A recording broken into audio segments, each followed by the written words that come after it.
Good morning, everybody. It's a lovely sunny day today, and I brought out my next project, which is my Recumbent.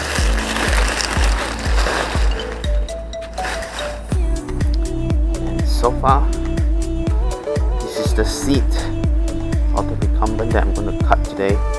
It's too long up there, too long forward, so I'm going to cut it, trim it, and then shape it nicely.